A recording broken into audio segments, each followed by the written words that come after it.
Well, welcome to your 4 to 5 on this Tuesday. I'm Sydney here with Eric and Hunter. Hello, hello. Yes, it was warm today. Yes. This is close to record heat. We're going to talk about that in just a little bit, but we've got today, tomorrow, and the next day way above normal, and then we go below normal for a while with some rain in the middle, so we'll see. All right, well, let's look at your top story on the 4 to 5 this afternoon. Sumner Elementary School in Greensboro is experiencing water issues. Now, it comes after the North Carolina Department of Environmental Quality found contaminants in the water. Here's what we know so far. The department says during its annual testing of the well water at Sumner Elementary School, naphthalene was found. Now, this chemical can be produced from petroleum and after short-term exposure can cause anemia, damage to the liver, and neurological damage. We reached out to the Guilford County Public Health Department to explain the health risks related to well water findings, but they've not responded. The NC Department of Environmental Quality tested the well water October 5th. The district and school were not notified until November 2nd. NCDEQ says that is because it takes 2 to 6 weeks to receive lab results. Those results showed that the water is not recommended for any residential use at this time. November 2nd and 3rd were teacher work days at the school. On the 2nd, GCS staff says they were notified the school would close on the 3rd. NCDEQ and GCS says they flushed the water lines and the water tanker was brought in on Monday. Now, after shutting off the well, the tanker was connected to the direct water line. It's how the entire school is now supplied with the water for bathrooms, lunches, and to drink. GCS says bottled water and water coolers have also been placed throughout the school for clean water. On Friday, the department took more samples, and once those results are ready, GCS, Guilford County Public Health Department, and NCDEQ will determine how to move forward. All right, we're looking at temperatures across the area. Very warm for us today. I mean, look at the southern Piedmont. Troy at 81 degrees, even Ashburn at 78, 80 for Lexington, 79, High Point 78, Greensboro. So yeah, a lot of these temperatures in the lower 80s. When you look at this, the record, at least at the airport, you're looking at 82 for today, 80 for tomorrow. Now, tomorrow's high temperature, the record high, we could actually break that one. I mean, we're looking at temperatures so close to it that any of these days, really, we could get close to it. But I think tomorrow would be the one to watch where we could see a record high temperature, and we'll keep you posted. Tonight's overnight lows, not quite as cool as what we've been seeing, but 51 degrees. Tomorrow, upper 70s, partly sunny, very warm. Still, remember, all these temperatures are well above our normal when we should be in the mid 60s this time of the year. Pretty clear as far as sky conditions go. The big ridge of high pressure in control for us for a while. I mean, that one will move on to the east, but we just see that warmth for another couple of days until finally that second cold front that will move through on Friday. Now, we're keeping our fingers crossed for a little rain on Friday, but it's just not huge. 40% chance. We'll take it, maybe quarter of an inch or so at best, but 77 and 80 for the next 2 days. That's warm. Down to 61 Friday. For your Veterans Day, it's 58 and then 56 for Sunday. Next week, 58 and 60 with lows in the 30s. Eric, thank you. Nearly 4 days after a wild shootout on Battleground Avenue, we're learning more from Greensboro police. They say GPD is working with ALE regarding criminal charges against the owner of the Electric Tequila Bar and Grill. They say ALE will handle the investigation. The update comes in response to a shooting early Saturday morning that left a couple of people injured. No arrests have been made. Now, the city of Greensboro set an unfortunate record. Officials say Greensboro has now had the most murders in a single year at 65. The grim milestone comes after officers responded to 3 shootings over the weekend where 5 people died. A pair of headlines in your 4 to 5 roundup. Check out what happened at a popular restaurant in Winston-Salem. This morning, a car crashed through the entrance of Mr. Barbecue on Peters Creek Parkway. Right now, we don't know what caused the car to crash or if the driver will be facing charges. Employees say it happened just as they began to open. Thankfully, no one was injured, but as you can see, the crash caused significant damage. Mr. Barbecue hopes to reopen its drive-thru sometime this week, but right now they are closed until further notice. The door is still open, though, for North Carolina's first Buc-ee's location in Mebane. The city says the popular side of the road chain filed a rezoning request to open a location off of I-40. Leaders are expected to start reviewing the plan next week. The city's planning board will decide next steps, like if it should go to city council. It's unclear when that decision could get made.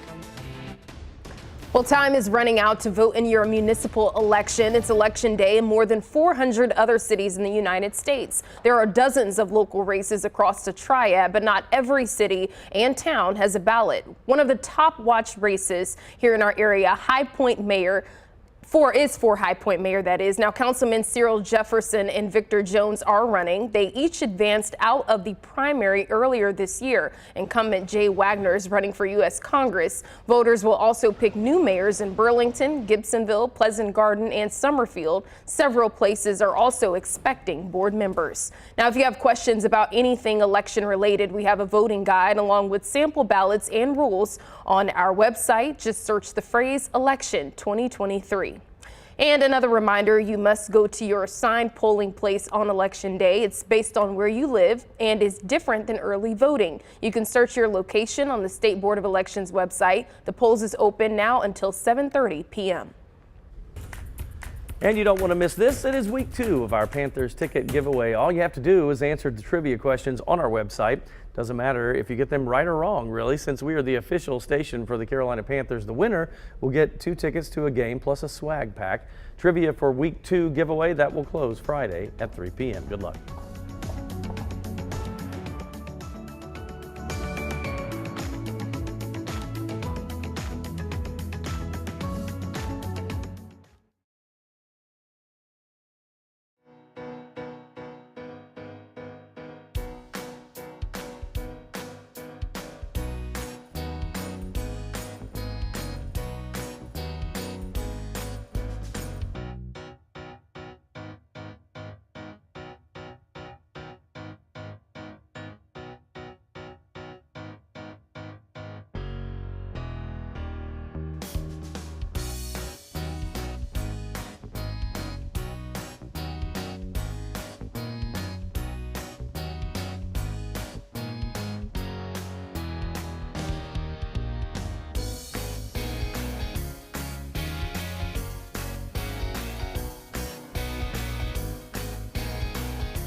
There's a lot going on in the entertainment world. A new documentary, a tribute remembering a late actor, plus it's Grammy season. Yeah, with the awards show right around the corner, Brandy Smith explains why you might be seeing a lot about it on social media.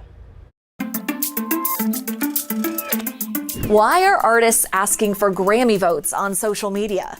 Your thoughts may be turning to the holidays, turkey, trimmings, and Christmas shopping, but for entertainers, it's also award season, and that means you may be seeing a lot of "for your consideration" posts on social media. Those are the ones that read something like, "For your Grammy consideration, Taylor Swift, Midnights." average people can't vote on Grammy nominations. So why are artists or their music labels soliciting social media support? The people who do vote on Grammy nominations are members of the Recording Academy. According to Billboard, there are about 21,000 members made up of musicians, engineers, and other professionals. But not every member can vote. Only about 12,000 get to weigh in. A Recording Academy member must be endorsed by 2 other voting members to get a chance to cast a ballot. And in terms of demographics, historically, voting members have not been diverse, tending to be older white males. But in recent years, the Academy's been trying to change that. Experts say that lack of diversity means bigger name artists get a leg up, since people will often vote for the name they recognize. And that's where those For Your Consideration campaigns come in. Fans can spread them on social media, helping increase name recognition for their favorite artists. Though we must admit, Taylor Swift's probably doing okay in that department. With the Why, I'm Brady Smith. Meanwhile, Tyler Perry turns the camera on himself in a new documentary about his remarkable life. It's called Maxine's Baby, the Tyler Perry story, named after his mother. The film focuses on Perry's early life and the challenges he faced. In an interview first on CBS Mornings, Perry said he did not have creative control and it was difficult for him to watch the film. It's not a story that I'm telling. I'm not Medea is hiding behind some costume. It's my life, right? Yes. But I said that to say anybody who's going through, I tell them once you watch this, I hope that it inspires you. That's the only reason to have this cameras follow me for 10 years. And if that happens, then it was all worth it for me. And Perry's mother passed away, and he says he gets his inspiration now from the historically underrepresented people coming into his studios to work. You can catch the film on Prime Video. And finally, VH1 is honoring the late Matthew Perry with an exclusive Entertainment Tonight news special. VH1 and ET present Matthew Perry Life and Legacy. The tribute show features archival footage and never-before-seen interviews of Perry during various stages of his career. It also celebrates his best moments on one of TV's most memorable characters, and of course delves into his legacy as an advocate for those struggling with addiction. That show airs tonight at 7:30, and VH1 has an encore presentation Saturday morning as well. I was really shocked when I heard his passing, but I had finished last year his autobiography and listening to it in his words. He did it with his voice and told his story. And he said at one point, like the opening line to the book was, "I shouldn't be alive." Wow. And it was amazing what he went through. He was right. I mean, he really had a rough go, but he had come through it all, and then this. There's so many friends, fans out there as well too, and to be able to see the behind the scenes action of him as well too, I'm sure will be very memorable. I'm also excited about Tyler Perry's biography that he's going to come out. I know people are very used to seeing him play Medea in the fun character, but if you ever get a chance to watch Tyler Perry speak, and he showed up on many platforms and in different churches and things of that nature, his story is definitely really incredible into how he became who he is today. So that'll be interesting. Yeah, because I don't know that side of him at all. I've only seen the movies. You know? He has a lot of great points that you can take from. So, Yeah. Very good. We're going to take a break. We'll be right back.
don't know about you, but for me, sometimes decorating for the holidays can be a little overwhelming. But I reached out to my experts to find something that, not only is a DIY decoration, but it also brings in a recycling element as well. Adrian Rothling with Senior Botanical Gardens says it is amazing what you can do with something that otherwise would be tossed in the trash.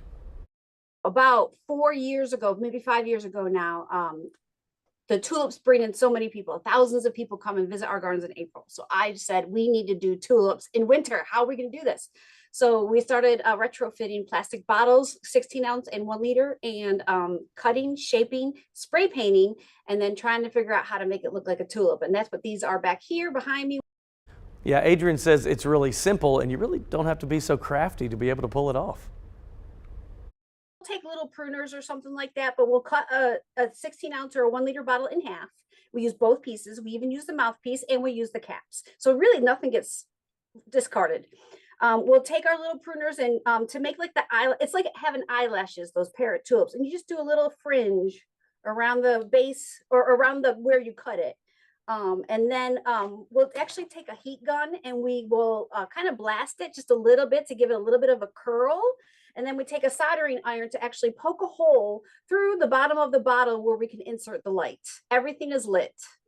Yeah, they're really cool looking, and so they're known for their tulips in the spring, and so this is kind of their way of doing something fun for the holidays. So you can attend workshops at Senior Botanical Garden, and you can do it with them, and then keep what you make, or you can just buy stuff that they've already made. But they all light up because they all like Christmas lights, so you could mount them on something or act a little fake planter and have them all light up. Seems very Really therapeutic while you're in the process of making it as well too. Like an arts and crafts sort of thing. I always feel that way when I'm painting or something like that. Very calm and peaceful. Yeah, I know. So I had talked to her about like winterizing plants and how you can still be planting. Yeah. And we were talking about this because I was like, what are those? Those look so cool. And she mentioned too that like the water would fill up the water bottles, so they had to poke little holes in them to be able to let it drain. And I was like, that's just so things that I wouldn't think of. She's very educated when it comes to fake plants in this situation and real ones the real too. ones, the real for sure. Crazy. All right, let's talk about a forecast because we've got some changes coming up, and we're all over the place, aren't we? I mean, from near record high temperatures, to even seeing the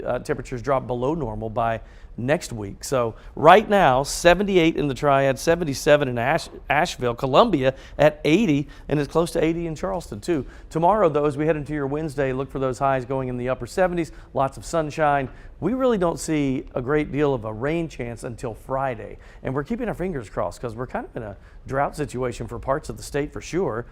So 77 for your Wednesday, partly cloudy, variably cloudy Thursday, and 80. That front approaches and moves through Friday with a 40% chance of rain. We're in the mid to upper 50s this weekend with a few clouds, so that is below our normal of 64. And next week, still below normal, even Monday and Tuesday. Look at those lows, though. 38 degrees. That's where you'll start the day for Monday and Tuesday with a high Monday of 58, and then variably cloudy to mostly sunny as we head into Tuesday, and 60 for your high then. As it gets colder outside, you may begin to see some more unwanted guests. Some people are experiencing ladybug infestations. We verify if this is the time of year when ladybugs start coming into homes. It's the time of year we usually start bundling up and staying at home, but some of you might look up and see lots of insects with the same idea. These photos came from a member of our team in Montgomery County, and you can see a bunch of ladybugs in their home. And that got us wondering, is this the time of year when ladybugs and other beetles start coming into our homes? We checked with these sources. The experts say what we normally think of as ladybugs are called Asian lady beetles. They like having a warm place to spend the winter, and they're attracted to homes with light-colored exteriors. So we can verify, yes, it's normal to see these bugs start creeping into homes as the temps get colder. Our sources say they won't damage your home, but if you bother them, they can excrete a yellow liquid that can stain your walls or fabric. So this just happened. This happens to us every year. Yeah. And it's right about this time. And sure enough, over the weekend, my littlest Drew comes in and she goes, Dad, there's about 20 ladybugs on the ceiling. And I said, let me guess, in the laundry room? She goes, yes. I think they come in through the dryer vent.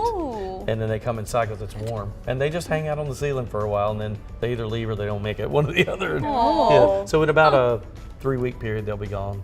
Yeah, it's never really a big deal. I don't know if I remember seeing ladybugs in my house. last Is that year. a Southern thing? I don't know if they're only Growing in the up, I South. don't remember. I've never seen ladybugs in my place, and I'm so glad. Yes, you know, because Cindy won't put up with I that. wouldn't even be able to. But aren't they good luck? I've heard of that Yes. before. Aren't they good luck or I've something heard like that? too. Mhm. Well, Yeah. if that's the case, I'm the luckiest. I'm the luckiest On the man block. Every year. Yeah, but I've never seen ladybugs in my All right, I'm place. gonna take some pictures and I'll bring them in. Yeah. So you can see. Yeah. At least they're not spiders. Yeah, I don't like spiders now. Now the spiders. That's a whole different That's a ballgame. whole different story. Yeah, in fact, I'm gonna have to take a break right now because I'm all shaken up. We'll be right back. Shaken up.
More Americans are traveling for food experiences. A luxury travel network finds 7 in 10 advisors have seen an increase in foodie travelers.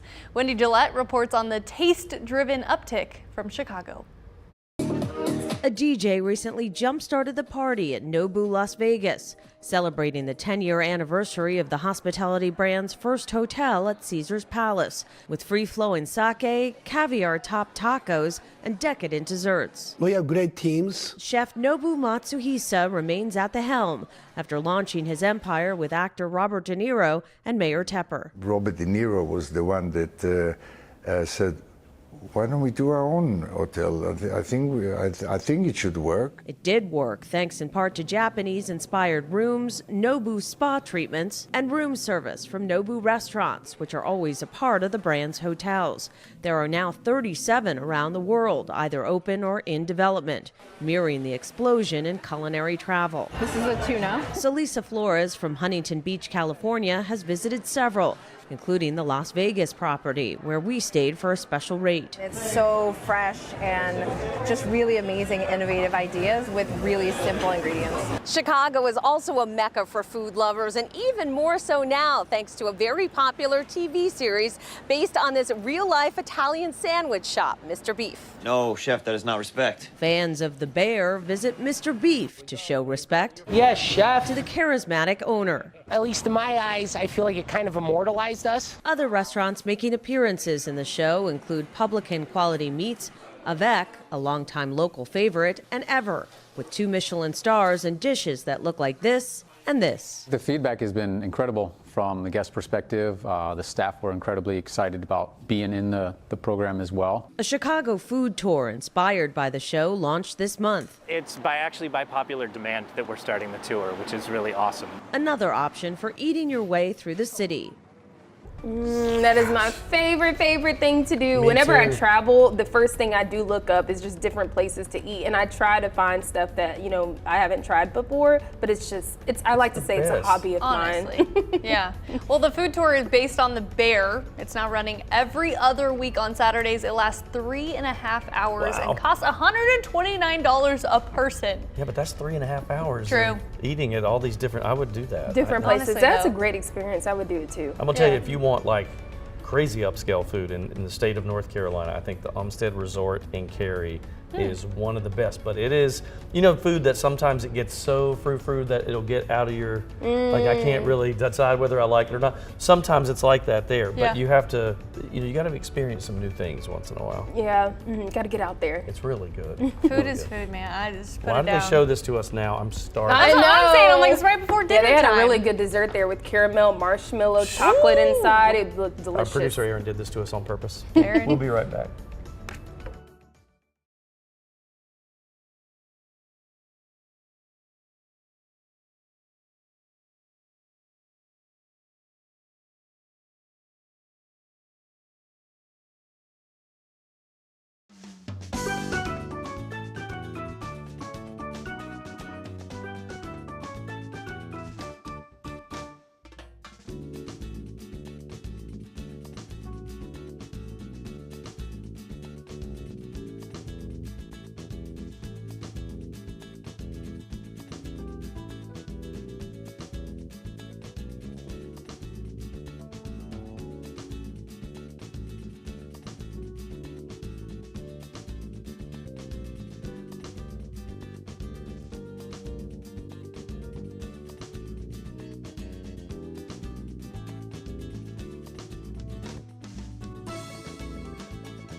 Welcome back to your 4 to 5 here at Chilton. This is Sydney Moore. That's Hunter Funk. We're all in line for you today. Are we in line?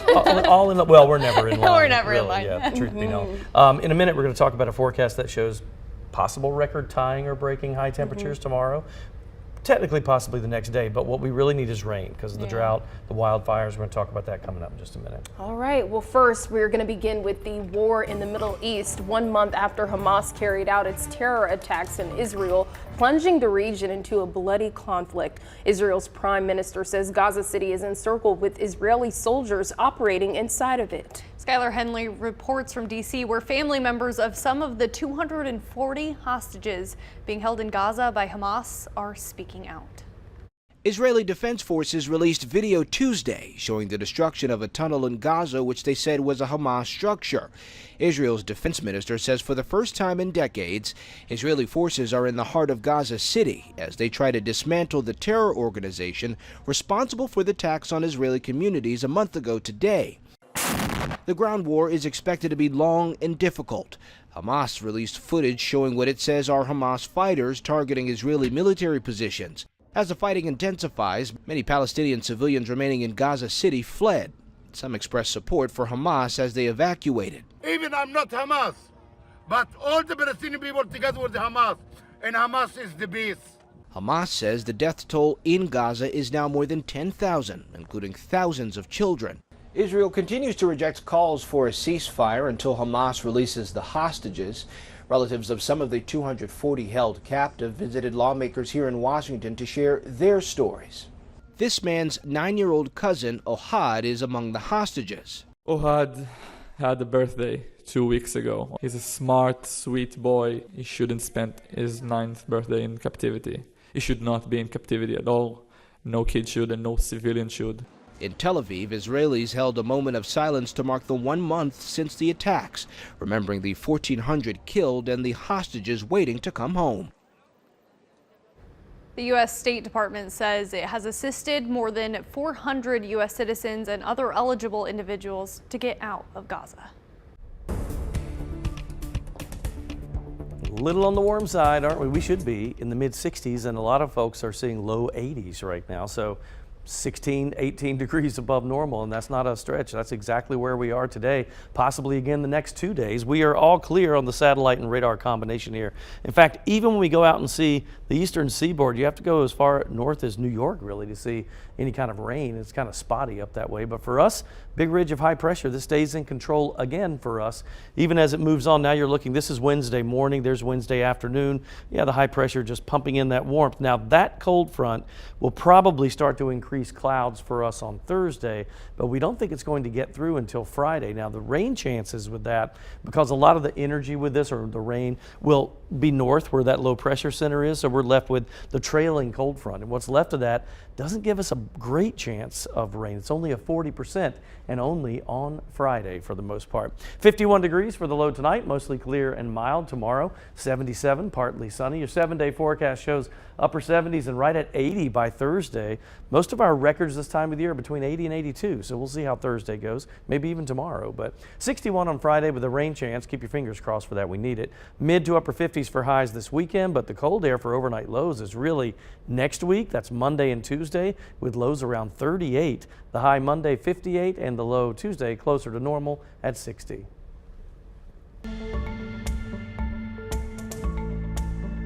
Well, firefighters continue to fight wildfires burning in western North Carolina, and the lack of rain for us is not helping here. Henderson County has declared a state of emergency as it requests assistance with the Poplar Drive fire. There are no injuries, but the North Carolina Forest Service says 2 homes have been destroyed, 1 badly damaged. Right now, fire crews are working to fight that fire that has burned at least 430 acres. We want to have every resources we can get available to help fight this thing. And by declaring a state of emergency, it opens up so many channels, again, to state and federal help if we need it. As of Monday night, only 5% of the brush fire is contained, despite firefighters working overnight and through the weekend. Let's get to your 4 to 5 roundup. Former President Donald Trump's daughter Ivanka is expected to be called to the stand tomorrow in Trump's civil fraud case. In an earlier ruling, Trump and other defendants, including his children, were found liable for fraud as part of a $250 million lawsuit brought by New York's Attorney General. This remainder of the trial will help determine how much Trump will have to pay in penalties, in addition to the $250 million that the Attorney General's office is seeking. It's also looking to bar Trump and his children from doing business in New York. Striking actors aren't quite sold on the best and final offer from Hollywood studios. The Alliance of Motion Picture and Television Producers gave its final proposal to the Screen Actors Guild, or SAG-AFTRA, and will not negotiate further. But the Actors Union says it disagrees on several essential items included in the offer. In a social media post, SAG-AFTRA notes one of the items both sides differ on is artificial intelligence. The Actors Union says it is determined to end its strike, but also wants to get the right deal. WeWork, once one of the world's most valuable startups, has filed for bankruptcy. The office space sharing company says it is requesting the ability to reject leases of certain locations and that the filing affects just the U.S. and Canada. WeWork was valued at $47 billion back in 2019 before business began to decline. The pandemic and the switch to remote work for office employees accelerated those losses. 3 brands of pet food have recently been recalled after samples tested positive for salmonella. Victor's Super Premium Dog Food Select Beef Meal and Brown Rice Formula, Retriever All Life Stages Mini Chunk Chicken Recipe Dry Dog Food, and Breeder's Choice Dog Food are all a part of that recall. Federal regulators say salmonella can sicken pets and the humans who come into contact with it. More information on the impacted products can be found on the FDA's website. The popular sports debate show First Take made an appearance in the Triad today. The show, starring Winston-Salem State alum Stephen A. Smith, Savannah State alum Shannon Sharp, and host Molly Karam, went live from WSSU's campus. They kicked off First Take's HBCU homecoming tour yesterday at Savannah State before taking the show here to Winston-Salem State. Smith says the tour is about showing love to historically black colleges and universities. This morning was one of those mornings where it was tough for me to get out of bed. I don't mean because I was tired or sleepy or whatever. I was just sitting there. I've been up since 5 o'clock, and I just sat up on the bed and didn't move for 2 hours because I was thinking about all the memories that I have here. And I wouldn't be where I'm at today if it were not for Winston-Salem State University. So I went out to grab a bite to eat for lunch today, and I went into the place where I was getting food, and it was on. And I looked up and I said, "There at Winston-Salem State." Yeah. And I knew Stephen Smith went there, Yeah. but he was letting all the love out. You know how he's so outspoken, and he was letting it out. And I sat there and ended up sitting there and watching. I was going to bring food back here, but I watched him for a good 15 minutes just to see what he was up to. He loves it. I just love that you can see the energy from the cheerleaders, you know, just the Yeah. student body as well. Being able to watch that up close and personal is one thing to watch it on TV, but to see them come into your stadium, what a great opportunity and chance for his folks at Winston-Salem State to be able to see him close and personal like that. And also to see everyone supporting him, right? His career is just undeniable. Oh, yeah, he's big. And to be able to see everyone coming there and he gets to go back to his alum, I mean, that's amazing. That's fun. It's so cool. Yeah. Well, the historic North Wilkesboro Speedway is getting a facelift. Today's crews conducted some resurfacing work on the racetrack. This is the first time the old track has been repaved in more than 40 years. As you know, NASCAR returned for the first time in 3 decades earlier this year, and it'll come back to North Wilkesboro for the 2024 All-Star Race. In case you missed a big shout out for a former Triad athlete, NFL wide receiver Keenan Allen surpassed the 10,000 career yards mark. He moved past the milestone last night during the game between the Los Angeles Chargers and the New York Jets. Allen's name might sound familiar to you because it is. He's a homegrown superstar, growing up in Greensboro and playing football at Grimsley and Northern Guilford High School. He was a standout player on both sides of the ball for the Nighthawks football team, and in 2009 he was a high school All-American.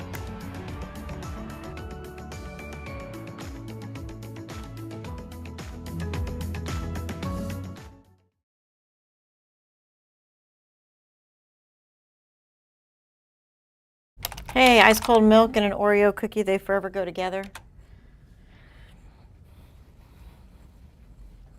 Sounds great. It sounds fabulous. So good. It sounds so good. It sounds so clear. So clear. It's not going in and out. It's fabulous.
All right, here's the question. When there's something weird in your neighborhood, who are you going to call? Ghostbusters. Yeah, I was hoping for that answer, actually. Love Ghostbusters. All right, all fun aside, really, if there is a tree overhanging a city street, if you're building a house and you need to make sure it's all being done within the right guidelines, if you think your rental apartment needs to be inspected, who do you call? Landlord. My mom. Mom and dad. That's a great answer. I was gonna say, that's a really good answer. So normally for those kinds of things, like on the big thing, right? Like if you're driving down Wendover and you see like a tree overhanging, or you see the sign that doesn't look like you can read what the exit thing is, you probably would call somebody in the city and be like, hey, you need to fix this, right? Well, the city is usually the answer. Most often code compliance is the answer. Have you heard of code compliance? Yes. Heard of it. Don't know if I really get it. Well, this is good because, they don't handle everything, but they handle a whole lot of things. And so the city is holding meetings so that you can learn about who to call and when. Somebody may see the water leaking down at the street, and they'll call us, not knowing to call the water department. Typically, they call us for, let's say, oversized vehicles. Like you'll see a tractor trailer parked in your residential neighborhood. That really doesn't fall towards us. That's more parking enforcement and police. The goal for the Code Academy is to kind of get an idea of what Code Compliance Division can and cannot do. All right, so this week it's the Code Compliance Academy, and they're meetings that you can go to and learn who to take your neighborhood type complaints to and to ask questions. So you've got two opportunities for this. Both of them are on Thursday, 11 a.m. at Glenwood Rec Center, 6:30 p.m. at Brown Recreational Center. There are so many different departments, with the city, but the city is really concentrating on code compliance when it comes to housing and neighborhood issues like overgrown yards. We get a lot of those kinds of emails and phone calls, right? Or a house that's falling down because maybe it, had a fire and they never rebuilt, but it's just sitting there. Yeah. Sounds like they have to send people off to the right departments all the time, and people calling them. All the time, right? And so they're trying to minimize that and try and teach people, hey, this is who you need to call, when you need to call, and here's what our reach can actually do. Yeah, because I bet so oftentimes departments outside of this, get so many calls and they're overloading and getting all these phone calls. I mean, you can just be sent to the right person, which I'm sure is great for this meeting to be held, so you can ask all those questions and get those resources. Right, because the last thing you want by that point, because you're already frustrated because you're calling the city, right? So it was interesting to hear how many code inspections they do in a year, 25 to 30,000. Wow. 3 to 4 inspections from start to finish on a lot of things. I'm going to have the info on the meetings online and what code compliance doesn't cover. That's going to be in the 2 Wants to Know section coming up soon. Super helpful.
Turning now to a royal gathering in Singapore where Prince William is handing out the annual Earthshot Prize. 5 winners will be each awarded more than $1 million for their innovative solutions to the world's environmental challenges. Ben Tracy goes in depth on how one U.S. finalist is solving one of the clothing industry's biggest problems.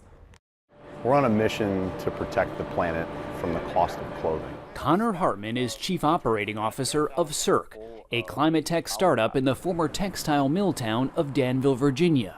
It's trying to fix the unfashionable problem of clothing waste. Where does most of our used clothing end up? Most of it is ending up in landfills or incineration. There's a garbage truck of fashion waste that is dumped every second of every day. That's because much of our clothing, especially inexpensive and trendy fast fashion, is a blend of cotton and polyester, a form of plastic. It's been nearly impossible to recycle until now. It's like a little mad scientist. Cirque invented a way to separate the two through a chemical process. Our process, for lack of a better term, is a pressure cooker. Water under heat and pressure with some responsible chemistry. So it's a very fancy Instapot. It's a very fancy Instapot. Both materials can then be used again to make new clothing, like these shirts retailer Zara created with Cirque's technology. So this is the first recycled poly-cotton clothing item. You got it. The impact could be huge. The fashion industry is responsible for about 10% of annual planet-warming greenhouse gas emissions. That's more than all international air travel and maritime shipping combined.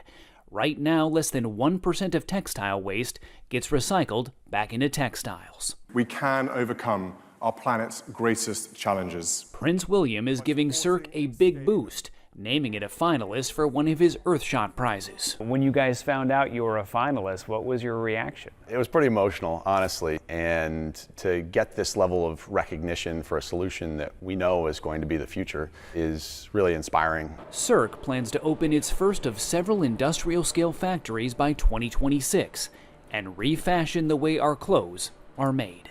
Because we have all the clothes we need to make all the clothes we'll ever need. Recycled clothes, never heard of it. That's really cool. I think it's incredible. We always hear fast fashion all the time. I mean, this is, right, you want to pay a low price for clothing, but again, it has its consequences. So the fact that they're able to turn that around, I'm amazed right now. This is incredible stuff. They can become beautiful masterpieces, as well too. You just never know. I love that it's here. It's home. It's like in Danville, Virginia. Right around the corner. I bet you that his company will grow exponentially in the next 10 to 15 years. Which might be good for our area because, again, it's right there. Very cool. I love that. All right, our weather's here, and it's hot. And it's hot. But it's going to get cold. We're, jumping around all over the place. So here we are, and you look at normal highs, usually 64, thereabouts, mid-60s, and we're up to 79 degrees for today. That's the least forecast high, but the record high was 82. Look at Wednesday at 77 and 80. I mean, we're within 2 or 3 degrees of at least tying record-breaking heat for the next couple of days. We'll keep this in mind because it will not stick around too long. Now tomorrow, another warmer day, as we mentioned, in the upper 70s, and winds will be up a little bit with as we get closer to that front, we may see the winds start to pick up a little bit, but we're hoping, fingers crossed, for rain on Friday. We do not see it in the short term, and look how clear we are here. But when you look at the 7-day, Friday's our best chance. In fact, maybe our only chance, but it's a 40%. We'll take it. 77 on Wednesday, 80 on Thursday, and then that rain chance Friday. This weekend, mid to upper 50s. That's below our normal of 64. And next week, some cold overnight lows in the upper 30s, highs between 58 and 60. Have you ever wondered why your lips get chapped, especially when the colder weather comes around? Brandy Smith breaks down why this happens and tells us what kind of lip balm experts recommend to protect them. Why do we get chapped lips in the winter? It's one of the signs of the season. When the weather turns cold, our lips often get cracked and painful. That's in part thanks to how our lips work. Unlike other parts of our skin, they don't have oil glands, which means they're more susceptible to drying out. The skin on your lips is also thinner and more delicate than the rest of your face. According to the Cleveland Clinic, your lips dry out 10 times faster than other parts of your face. The other problem is the weather. Winter tends to be less humid than other parts of the year, which means there's less moisture to keep everything hydrated. And then there's the cold wind, leaving lips irritated and dry. Hanging out in your toasty, warm house, well, that can be a problem too. While your furnace can keep out the chill, it also pumps out dry air, drying out your lips even more. Staying hydrated helps. That means drinking plenty of water and maybe even using a humidifier. Also avoid licking your lips. Might be tempting when they're all dried out, but that actually makes the problem worse. Enzymes in your saliva can be irritating to your lips. And when it comes to the lip balm, the Cleveland Clinic recommends avoiding anything containing eucalyptus or menthol. Look instead for ointment-based balms containing glycerin or essential oils. With the Y, I'm Brandy Smith.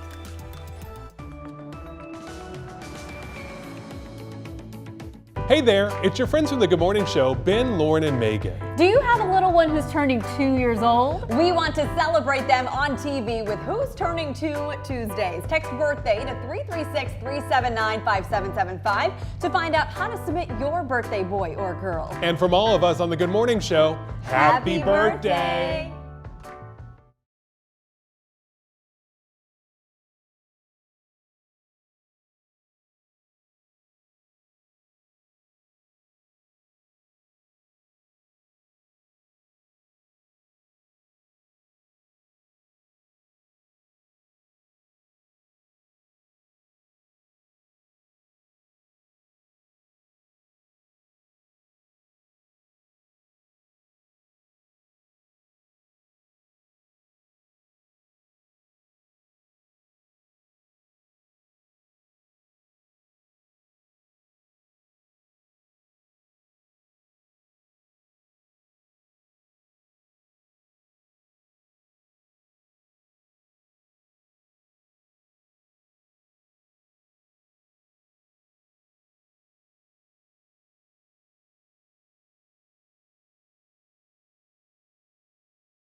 And we heard character witnesses for Tom Martin. So remember, mic check, 1, 2, 3, 3, 2, 1, 1, 2, 3, 3, 2, 1, mic check, mic check, mic check.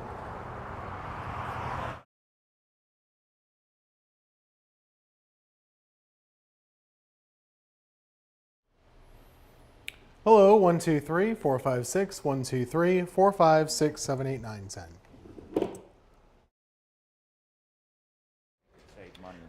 Hi there, Alabama, Alaska, Arizona, Arkansas, California, Colorado, Connecticut, Delaware, Florida. Hi, for students and staff to drink. Hello, 1, 2, 3, 4, 5, 6, 7, 8, 9, 10. Water. Check 1, 2, 3, 4, 5, 6, 7, 8. 1, 2, 3, 4, 5, 6, 7, 8.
Hey, it's time for my 2 cents. And today I want to talk about sports, but sports overload, okay? If there is such a thing. Now, I'm a big sports fan. You know that. I talk about my Tar Heels and all the teams I follow, Panthers, all that. But think about this time of the year. Fall is a sports buffet, if you will. You have baseball that bleeds into football that overlaps with basketball. You throw hockey in there if you care about that. And you've got all kinds of that. You can't keep up. I mean, I think about it.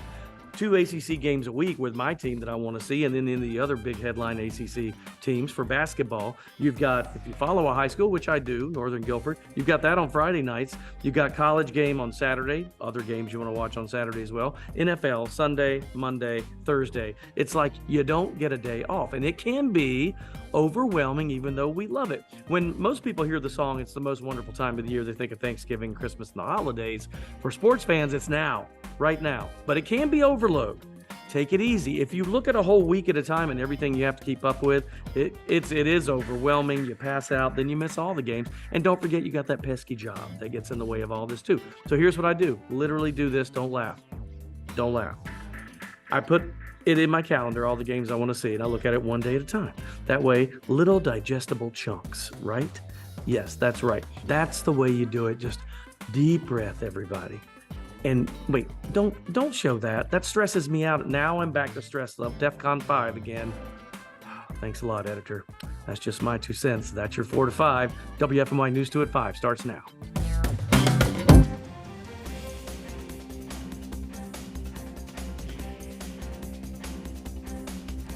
Water brought in for students and staff after chemicals were found in the water supply at a Triad Elementary School. The possible health impacts. A car plowed through the front entrance of a local barbecue restaurant. What we know about the circumstances and the future of the building. And polls close in just a couple of hours on this municipal election day. What's at stake in the Piedmont Triad? But first tonight, students and staff of Sumner Elementary are relying on this for a second